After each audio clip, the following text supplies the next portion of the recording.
नमस्कार दोस्तों, मैं रश्मि द्विवेदी प्यारी टेल्स में आपका बहुत बहुत स्वागत करती हूँ। दोस्तों, आज मैं आपके लिए लेकर आई हूँ मुंशी प्रेमचंद द्वारा लिखी हुई कहानी देवी। कहानी अच्छी लगे तो कृपया वीडियो को लाइक कर दीजिएगा, चैनल को सब्सक्राइब ज़रूर कर दीजिएगा। तो शुरू करते हैं आज की कहानी देवी। बूढ़ों में जो एक तरह की बच्चों की सी बेशर्मी आ जाती है, वह इस वक्त भी तुलिया में ना आई थी। यद्यपि उसके सिर के बाल चांदी हो गए थे और गाल लटक कर दाढ़ों के नीचे आ गए थे। वह खुद भी निश्चित रूप से अपनी उम्र न बता सकती थी, लेकिन लोगों का अनुमान था कि वह 100 की सीमा को पार कर चुकी है और अभी तक चलती तो अंचल से सिर ढांक कर, आंखें नीचे किए हुए, मानो नवेली बहू है। थी तो चमारिन, पर क्या मजाल कि किसी घर का पकवान देखकर उसका जी ललचाया। गांव में ऊंची जातों के बहुत से घर थे।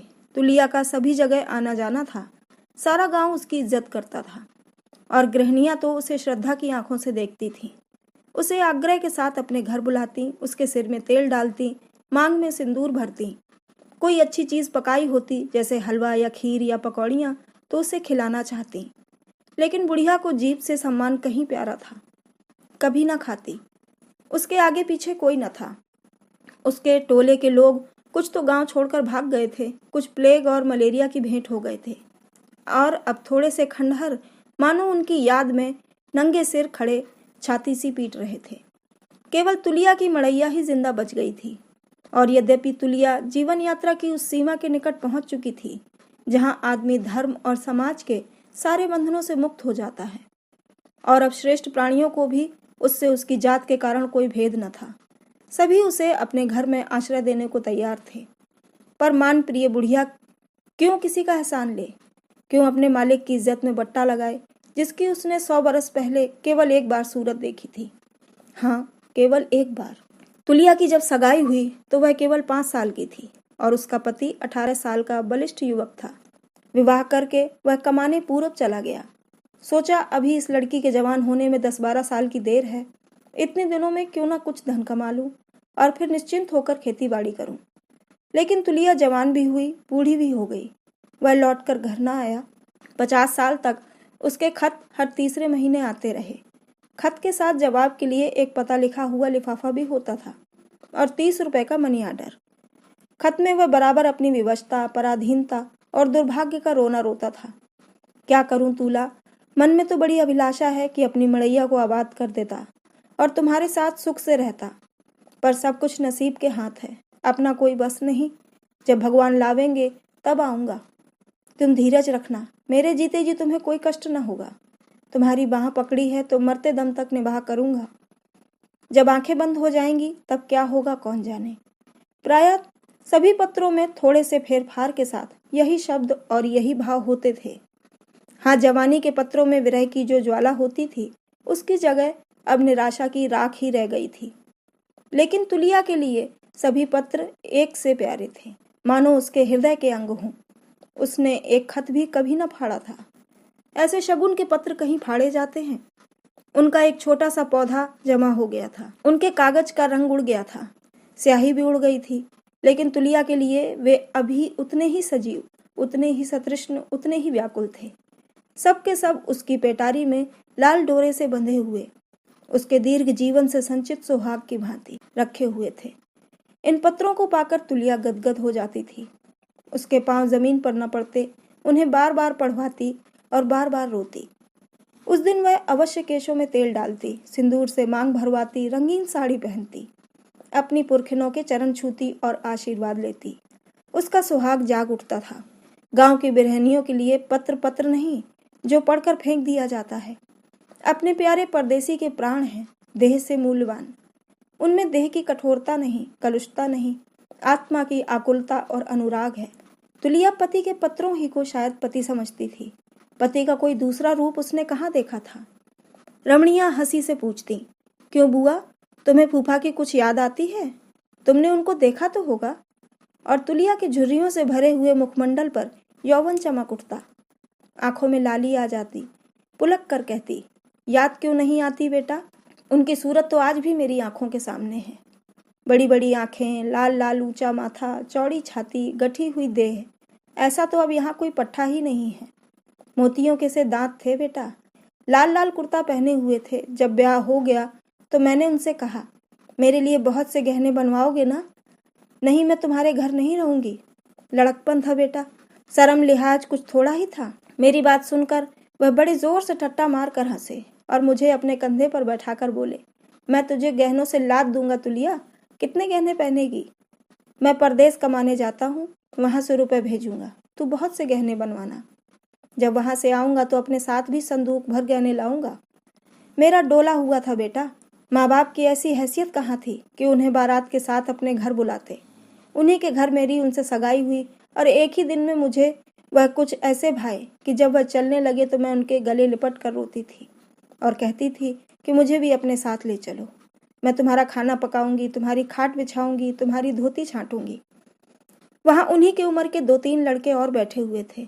उन्हीं के सामने वह मुस्कुरा कर मेरे कान में बोले, और मेरे साथ सोएगी नहीं? बस मैं उनका गला छोड़कर अलग खड़ी हो गई और उनके ऊपर एक कंकड़ फेंक कर बोली, मुझे गाली दोगे तो कह देती हूँ हाँ।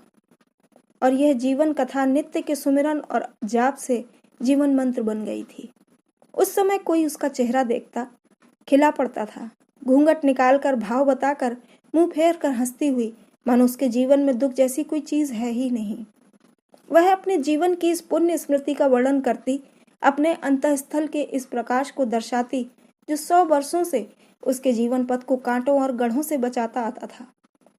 कैसी अनंत अभिलाषा थी जिसे जीवन सत्यों ने जरा भी धूमिल न कर पाया था।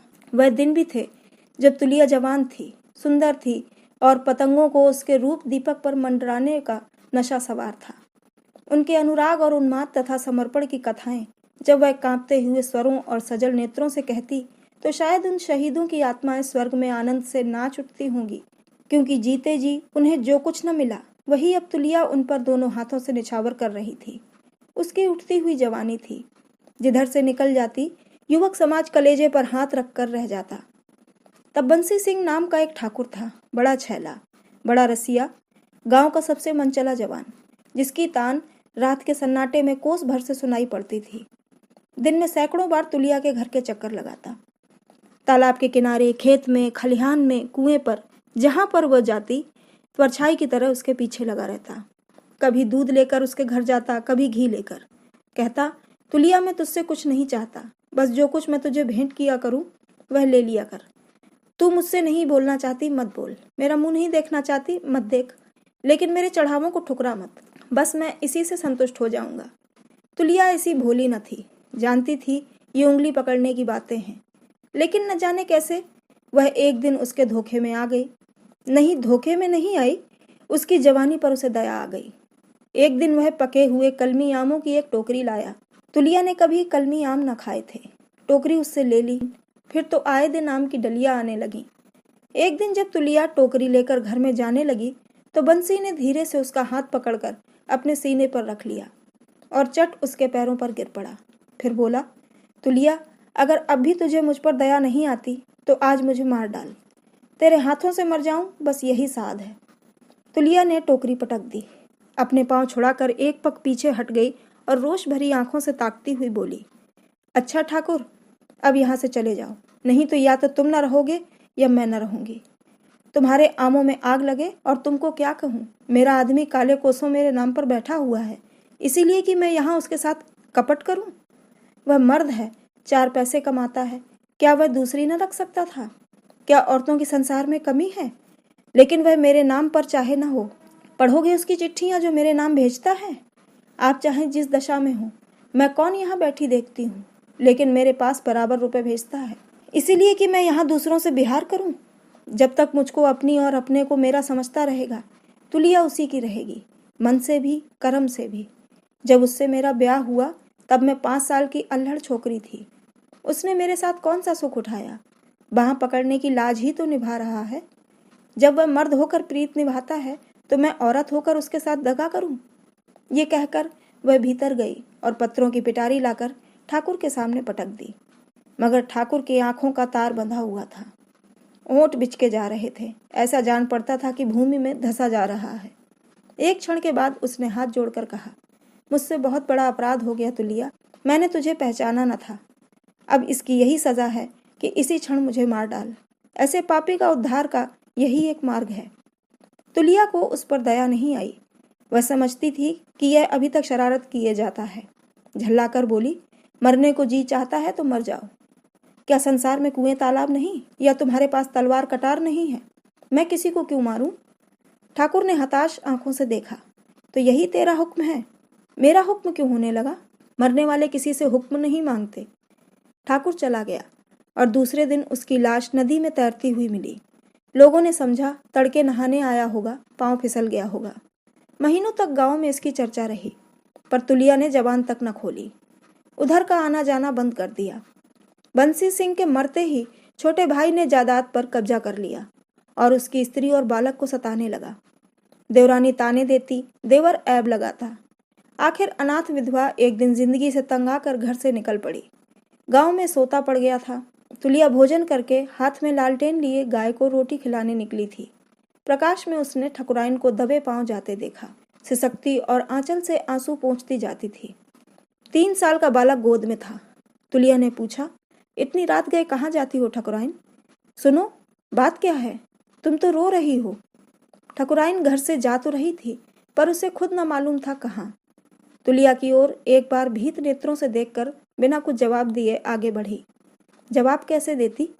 गले में तो आंसू भरे हुए थे और इस समय न जाने क्यों और उमड़ आए थे। तुलिया सामने आकर बोली, जब तक तुम बता ना दोगी मैं एक पग भी आगे न जाने दूंगी। ठकुराइन खड़ी हो गई और आंसू भरी आंखों से क्रोध में भरकर बोली, तू क्या करेगी पूछकर? तुझसे मतलब? मुझसे कोई मतलब ही नहीं। क्या मैं तुम्हारे गांव में नहीं रहती? गांव वाले एक दूसरे के दुख दर्द में साथ न देंगे तो कौन देगा? इस जमाने में कौन किसका साथ देता है तुलिया? जब अपने घर वालों ने ही साथ नहीं दिया और तेरे भैया के मरते ही मेरे खून के प्यासे हो गए, तो फिर मैं और किससे आशा रखूं? तुझसे मेरे घर का हाल कुछ छिपा है? वहां मेरे लिए अब जगह नहीं है। जिस देवर देवरानी के लिए मैं प्राण देती थी, वही अब मेरे दुश्मन है। चाहते हैं कि यह एक रोटी खाए और अनाथों की तरह पड़ी रहे। मैं रखेली नहीं हूँ, उड़री हूँ, ब्याहता हूँ। 10 गांव के बीच में ब्याह के आई हूँ। अपनी रत्ती भी जायदाद ना छोड़ूंगी और अपना आधा लेकर रहूंगी। तेरे भैया, ये 2 शब्द तुलिया को इतने प्यारे लगे कि उसने ठकुराइन को गले लगा लिया और उसका हाथ पकड़कर बोली, तो बहन मेरे घर में चलकर रहो, और कोई साथ दे या न दे, तुलिया मरते दम तक तुम्हारा साथ देगी। मेरा घर तुम्हारे लायक नहीं है, लेकिन घर में और कुछ नहीं, शांति तो है। और मैं कितनी ही नीच हूँ, तुम्हारी बहन तो हूँ। ठकुराइन ने तुलिया के चेहरे पर अपनी विस्मय भरी आंखें जमा दी। ऐसा न हो मेरे पीछे मेरा देवर तुम्हारा भी दुश्मन हो जाए। मैं दुश्मनों से नहीं डरती, नहीं इस टोले में अकेली न रहती, लेकिन मैं तो नहीं चाहती कि मेरे कारण तुझ पर आफत आए। तो उनसे कहने ही कौन जाता है, और किसे मालूम होगा कि अंदर तुम हो। ठकुराइन को ढांढस बंधा। संकुचाती हुई तुलिया के साथ अंदर आई। उसका हृदय भारी था, जो एक विशाल पक्के की स्वामिनी थी। आज इस झोपड़ी में पड़ी हुई है। घर में एक ही खाट थी। ठकुराइन बच्चे के साथ उस पर सोती, तुलिया जमीन पर पड़ रहती। एक ही कंबल था, ठकुराइन उसको ओढ़ती, तुलिया टाट का टुकड़ा ओढ़कर रात काटती। मेहमान का क्या सत्कार करे, कैसे रखे, यही सोचा करती। ठकुराइन के जूठे बर्तन मांजना, कपड़े छांटना, उसके बच्चे को खिलाना, ये सारे काम वह इतने उमंग से करती मानो देवी की उपासना कर रही हो। ठकुराइन इस विपत्ति में भी ठकुराइन थी, गर्विणी, विलास प्रिय, कल्पनाहीन। इस तरह रहती थी मानो उसी का घर है, और तुलिया पर इस तरह रौब जमाती थी मानो वह उसकी लौंडी है। लेकिन तुलिया अपने अभागे प्रेमी के साथ प्रीति की रीत का निवाह कर रही थी। उसका मन कभी न मैला होता, माथे पर कभी न बल पड़ता। एक दिन ठकुराइन ने कहा, तुला, तू बच्चे को देखती रहना, मैं 2-4 दिन के लिए जरा बाहर जाऊंगी। इस तरह तो यहाँ जिंदगी भर तुम्हारी रोटियां तोड़ती रहूंगी, पर दिल की आग कैसे ठंडी होगी। इस बेहया को इसकी जाल कहाँ कि इसकी भावच कहाँ चली गई। वह तो दिल में खुश होता होगा कि अच्छा हुआ उसके मार्ग का कांटा हट गया। जो ही पता चला कि मैं अपने मैके नहीं गई, कहीं और पड़ी हूँ, वह तुरंत मुझे बदनाम कर देगा, और तब सारा समाज उसी का साथ देगा। अब मुझे कुछ अपनी फिक्र करनी चाहिए। तुलिया ने पूछा, कहाँ जाना चाहती हो बहन? कोई हर्ज ना हो तो मैं भी साथ चलूं। अकेली कहाँ जाओगी? उस सांप को कुचलने के लिए कोई लाठी खोजूंगी। तुलिया इसका आशय न समझ सकी, उसके मुख की ओर ताकने लगी। ठकुराइन ने निर्लज्जता के साथ कहा, तू इतनी मोटी सी बात भी नहीं समझी? साफ साफ ही सुनना चाहती है। अनाथ स्त्री के पास अपनी रक्षा का अपने रूप के सिवा दूसरा कौन अस्त्र है? अब उसी अस्त्र से काम लूंगी। जानती है इस रूप के क्या दाम होंगे? इस भेड़िए का सिर। इस परगने का हाकिम जो कोई भी हो, उसी पर मेरा जादू चलेगा। और ऐसा कौन मर्द है जो किसी युवती के जादू से बच सके, चाहे वह ऋषि ही क्यों ना हो। धर्म जाता है जाए, मुझे परवाह नहीं। मैं ये नहीं देख सकती कि मैं बन बन की पत्तियां तोड़ूं और वह शोधा मूंछों पर ताव देकर राज करे। तुलिया को मालूम हुआ इस अभिमानिनी के हृदय पर कितनी गहरी चोट है। इस व्यथा को शांत करने के लिए वह जान ही पर नहीं खेल रही है, धर्म पर खेल रही है, जिसे वह प्राणों से भी प्रिय समझती है। बंसी सिंह की वह प्रार्थी मूर्ति उसकी आंखों के सामने आ खड़ी हुई। वह बलिष्ठ था। अपनी फौलाद शक्ति से वह बड़ी आसानी से तुलिया पर बल प्रयोग कर सकता था। और उस रात के सन्नाटे में उस अनाथा की रक्षा करने वाला ही कौन बैठा हुआ था। पर उसकी सतीत्व भरी भर्त्सना ने बंसी सिंह को किस तरह मोहित कर लिया, जैसे कोई काला भयंकर नाग महुअर का सुरीला राग सुनकर मस्त हो गया हो। उसी सच्चे सूरमा की कुली मर्यादा आज संकट में है। क्या तुलिया उस मर्यादा को लुटने देगी और कुछ न करेगी? नहीं नहीं, अगर बंसी सिंह ने उसके सत को अपने प्राणों से प्रिय समझा तो वह भी उसकी आबरू को अपने धर्म से बचाएगी। उसने ठकुराइन को तसल्ली देते हुए कहा, अभी तुम कहीं मत जाओ बहन, पहले मुझे अपनी शक्ति आजमाने दो। मेरी आबरू चली भी गई तो कौन हंसेगा? तुम्हारी आबरू के पीछे तो एक कुल की आबरू है। ठकुराइन ने मुस्कुराकर उसको देखा, बोली, तू ये कला क्या जाने तुलिया? कौन सी कला? यही मर्दों को उल्लू बनाने की। मैं नारी हूं, लेकिन पुरुषों का चरित्र तो नहीं जानती। यह तो हम तुम दोनों माँ के पेट से सीख कर आई हैं। कुछ बता तो, क्या करेगी? वही जो तुम करने जा रही हो। तुम परगने के हाकिम पर अपना जादू डालना चाहती हो। मैं तुम्हारे देवर पर जाला फेंकूंगी। बड़ा घाघ है तुलिया, यही तो देखना है। तुलिया ने बाकी रात कार्यक्रम और उसका विधान सोचने में काटी। कुशल सेनापति की भांति उसने धावे और मारकाट की एक योजना सी मन में बना ली। उसे अपनी विजय का विश्वास था। शत्रु निशंक था। इस धावे की उसे जरा भी खबर न थी। बंसी सिंह का छोटा भाई गिरधर कंधे पर 6 फीट का मोटा लठ रखे अकड़ता चला आता था कि तुलिया ने पुकारा, ठाकुर, तने की एक घास का गट्ठा उठाकर मेरे सिर पर रख दो, मुझसे नहीं उठता। दोपहर हो गया था। मजदूर खेतों में लौटकर आ चुके थे। बगुले उठने लगे थे। तुलिया एक पेड़ के नीचे घास का गट्ठा रखे खड़ी थी। उसके माथे से पसीने की धार बह रही थी। ठाकुर ने चौंक कर तुलिया की ओर देखा। उसी वक्त तुलिया का आंचल खिसक गया और नीचे की लाल चोली झलक पड़ी। उसने झट आंचल संभाल लिया, पर उतावली में जूड़े में गुंधी हुई फूलों की बेनी बिजली की तरह आंखों में कौंध गई। गिरधर का मन चंचली हो उठा। आंखों में हल्का सा नशा पैदा हुआ और चेहरे पर हल्की सी सुर्खी और हल्की सी मुस्कुराहट। नस नस में संगीत सा गूंज उठा। उसने तुलिया को हजारों बार देखा था, प्यासी आंखों, ललचाई आंखों से, मगर तुलिया अपने रूप और सत के घमंड में उसकी तरफ कभी आंखें तक न उठाती थी। उसकी मुद्रा और ढंग में कुछ ऐसी रुखाई, कुछ ऐसी निठुरता होती थी कि ठाकुर के सारे हौसले पस्त हो जाते थे। सारा शौक ठंडा पड़ जाता था। आकाश में उड़ने वाले पंछी पर उसके जाल और दाने का क्या असर हो सकता था, मगर आज वह पंछी सामने वाली डाली पर आ बैठा था और ऐसा जान पड़ता था कि भूखा है। फिर वह क्यों न दाना और जाल लेकर दौड़े। उसने मस्त होकर कहा, मैं पहुंचाए देता हूं तुलिया, तू क्यों सिर पर उठाएगी? और कोई देख ले तो यही कहे कि ठाकुर को क्या हो गया है। मुझे कुत्तों के भूखने की परवाह नहीं है, लेकिन मुझे तो है। ठाकुर ने न माना, गट्ठा सिर पर लिया और इस तरह आकाश में पांव रखता चला मानो तीनों लोग का खजाना लूटे लिए जाता है। 1 महीना गुजर गया। तुलिया ने ठाकुर पर मोहनी डाल दी थी और अब उसे मछली की तरह खिला रही थी। कभी बंसी ढीली कर देती, कभी कड़ी। ठाकुर शिकार करने चला था, खुद जाल में फंस गया। अपना ईमान और धर्म प्रतिष्ठा सब कुछ होम करके वह देवी का वरदान न पा सकता था। तुलिया आज भी उससे उतनी ही दूर थी जितनी पहले। एक दिन वह तुलिया से बोला, इस तरह कब तक जलाएगी तुलिया? चल कहीं भाग चलें। तुलिया ने फंदे को और कसा। हाँ और क्या, जब तुम मुंह फेर लो तो कहीं की ना रहूं, दीन से भी जाऊं दुनिया से भी। ठाकुर ने शिकायत के स्वर में कहा, अब भी तुझे मुझ पर विश्वास नहीं आता? भौरे फूल का रस लेकर उड़ जाते हैं और पतंगे जलकर राख नहीं हो जाते। पतियाऊं कैसे? मैंने तेरा कोई हुक्म टाला है? तुम समझते होगे कि तुलिया को एक रंगीन साड़ी और 2-1 छोटे मोटे गहने देकर फंसा लूंगा। मैं ऐसी भोली नहीं हूँ। तुलिया ने ठाकुर के दिल की बात भांप ली थी। ठाकुर हैरत में आकर उसका मुंह ताकने लगा। तुलिया ने फिर कहा, आदमी अपना घर छोड़ता है तो पहले कहीं बैठने का ठिकाना कर लेता है। ठाकुर प्रसन्न होकर बोला, तो तू चलकर मेरे घर में मालकिन बनकर रह। मैं तुझसे कितनी बार कह चुका हूँ। तुलिया आंखें मटकाकर बोली, आज मालकिन बनकर रहूं, कल लौंडी बनकर भी न रहने पाऊं, क्यों? तो जिस तरह तेरा मन भरे वह कर। मैं तो तेरा गुलाम हूँ। वचन देते हो? हाँ देता हूँ। 1 बार नहीं, 100 बार, 1000 बार। फिर तो न जाओगे? वचन देकर फिर जाना नामर्दों का काम है। तो अपनी आधी जमीन जायदाद मेरे नाम लिख दो।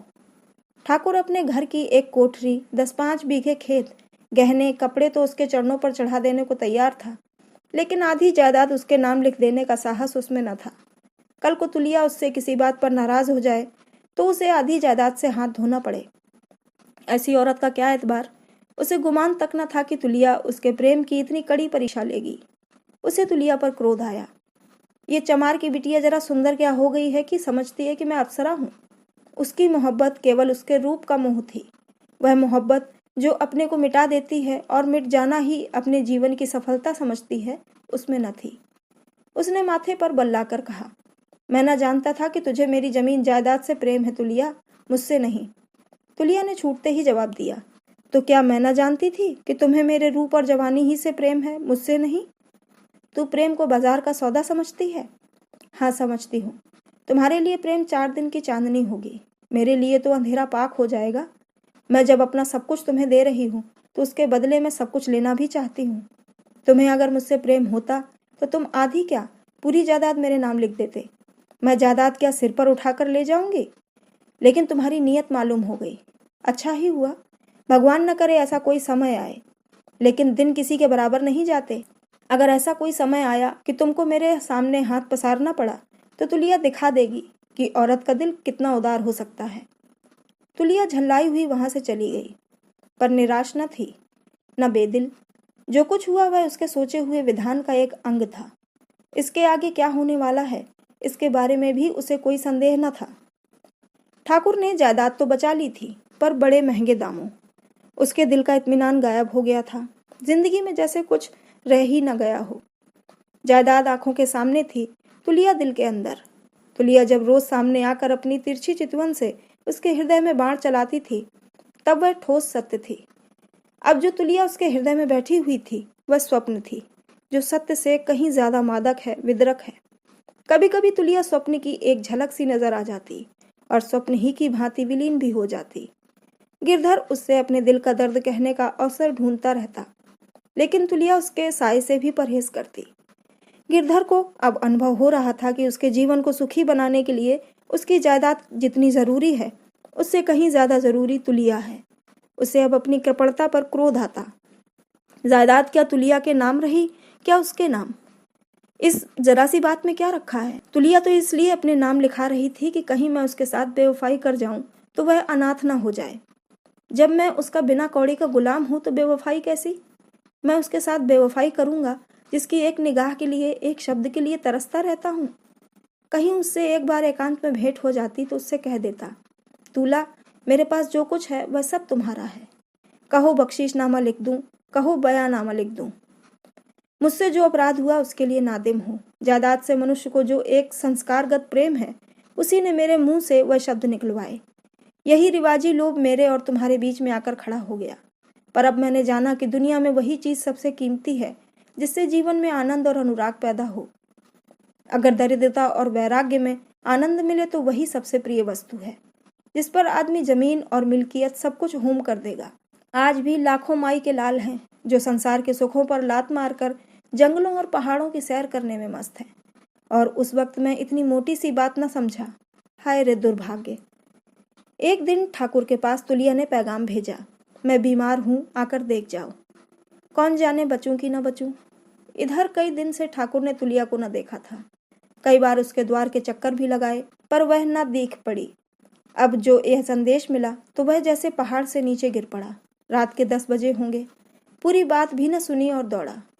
छाती धड़क रही थी और सिर उड़ा जाता था। तुलिया बीमार है, क्या होगा भगवान, तुम मुझे क्यों नहीं बीमार कर देते? मैं तो उसके बदले मरने को भी तैयार हूँ। दोनों ओर के काले काले वृक्ष मौत के दूतों की तरह दौड़े चले आते थे। रह रहकर उसके प्राणों से एक ध्वनि निकलती थी, हसरत और दर्द में डूबी हुई। तुलिया बीमार है, उसकी तुलिया ने उसे बुलाया है। उस कृतघ्नि अधम नीच हत्यारे को बुलाया है कि आकर मुझे देख जाओ, कौन जाने बचूं कि न बचूं। तू अगर न बचेगी तुलिया तो मैं भी न बचूंगा। हाय, बिल्कुल न बचूंगा। दीवार से सिर फोड़कर मर जाऊंगा, फिर मेरी और तेरी चिता एक साथ बनेगी। दोनों के जनाजे एक साथ निकलेंगे। उसने एक कदम और तेज किए। आज वह अपना सब कुछ तुलिया के कदमों पर रख देगा। तुलिया उसे बेवफा समझती है, आज वह दिखाएगा वफा किसे कहते हैं। जीवन में अगर उसने वफा न की तो मरने के बाद क्या करेगा? इस 4 दिन की जिंदगी में जो कुछ ना कर सका वह अनंत युगों तक करता रहेगा। उसका प्रेम कहानी बनकर घर घर फैल जाएगा। मन में शंका हुई, तुम अपने प्राणों का मोह छोड़ सकोगे? उसने जोर से छाती पीटी और चिल्ला उठा, प्राणों का मोह किसके लिए? और प्राण भी तो वही है जो बीमार है। देखूं मौत कैसे प्राण ले जाती है और देह को छोड़ देती है। उसने धड़कते हुए दिल और थरथराते हुए पांव से तुलिया के घर में कदम रखा। तुलिया अपनी खाट पर एक चादर ओढ़े सिमटी पड़ी थी और लालटेन के अंधे प्रकाश में उसका पीला मुख मानो मौत की गोद में विश्राम कर रहा था। उसने उसके चरणों पर सिर रख दिया और आंसुओं में डूबी हुई आवाज से बोला, तुला, ये अभाग तुम्हारे चरणों में पड़ा हुआ है, क्या आंखें न खोलेगी? तुलिया ने आंखें खोल दी और उसकी ओर करुण दृष्टि डालकर कराहती हुई बोली, तुम हो गिरधर सिंह, तुम आ गए। अब मैं आराम से मरूंगी। तुम्हें एक बार देखने के लिए जी बहुत बेचैन था। मेरा कहा सुना माफ कर देना और मेरे लिए रोना मत। इस मिट्टी की देह में क्या रखा है गिरधर? वह तो मिट्टी में मिल जाएगी, लेकिन मैं कभी तुम्हारा साथ न छोड़ूंगी। परछाई की तरह नित्य तुम्हारे साथ रहूंगी। तुम मुझे देख न सकोगे, मेरी बातें सुन न सकोगे, लेकिन तुलिया 8 पहर सोते जागते तुम्हारे साथ रहेगी। मेरे लिए अपने को बदनाम मत करना गिरधर।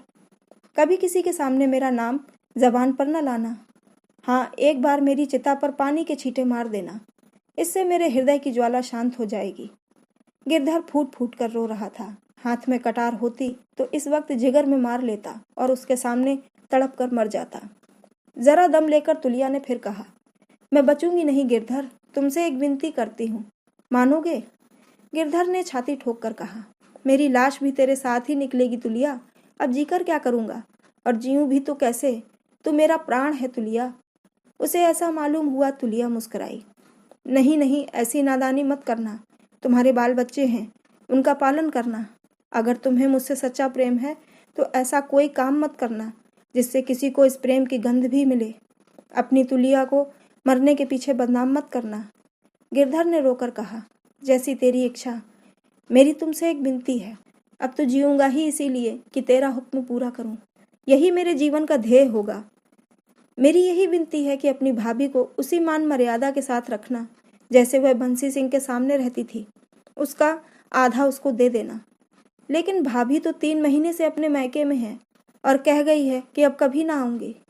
यह तुमने बुरा किया है गिरधर, बहुत बुरा किया है। अब मेरी समझ में आया कि क्यों मुझे बुरे बुरे सपने आ रहे थे।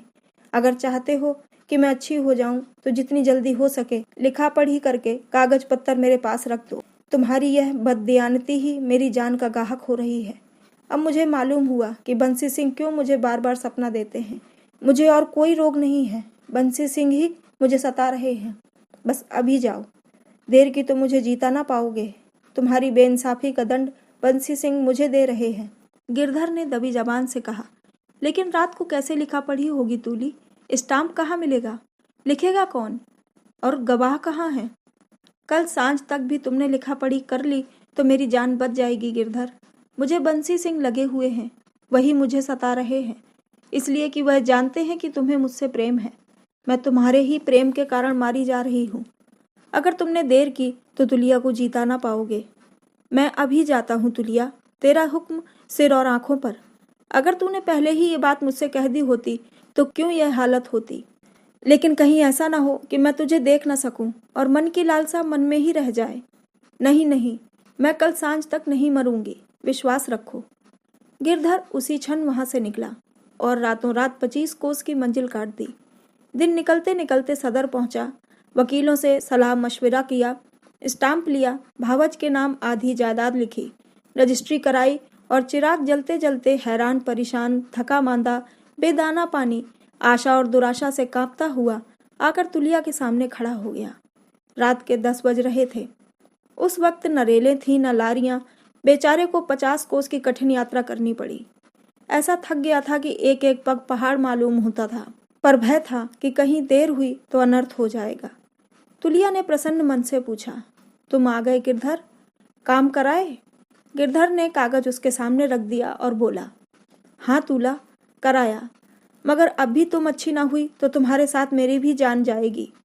दुनिया चाहे हंसे चाहे रोए, मुझे परवाह नहीं है। कसम ले लो जो एक घूंट पानी भी पिया हो। तुलिया उठ बैठी और कागज को अपने सिरहाने रखकर बोली, अब मैं बहुत अच्छी हूँ, सवेरे तक बिल्कुल अच्छी हो जाऊंगी। तुमने मेरे साथ जो नेकी की है वो मरते दम तक ना भूलूंगी। लेकिन अभी अभी मुझे जरा नींद आ गई थी। मैंने सपना देखा कि बंसी सिंह मेरे सिरहाने खड़े हैं और मुझसे कह रहे हैं, तुलिया तू ब्याहता है, तेरा आदमी 1000 कोस पर बैठा तेरे नाम की माला जप रहा है। चाहता तो दूसरी शादी कर लेता, लेकिन तेरे नाम पर बैठा हुआ है और जन्म भर बैठा रहेगा। अगर तूने उससे दगा की तो मैं तेरा दुश्मन हो जाऊंगा और फिर जान लेकर ही छोड़ूंगा। अपना भला चाहती है तो अपने सत पर रह। तूने उससे कपट किया, उसी दिन मैं तेरी सांसत कर डालूंगा। बस ये कहकर वह लाल लाल आंखों से मुझे तरेरते हुए चले गए। गिरधर ने एक क्षण तुलिया के चेहरे की तरफ देखा, जिस पर इस समय एक दैवी तेज विराज रहा था। एकाएक जैसे उसकी आंखों के सामने से पर्दा हट गया और सारी साजिश समझ में आ गई।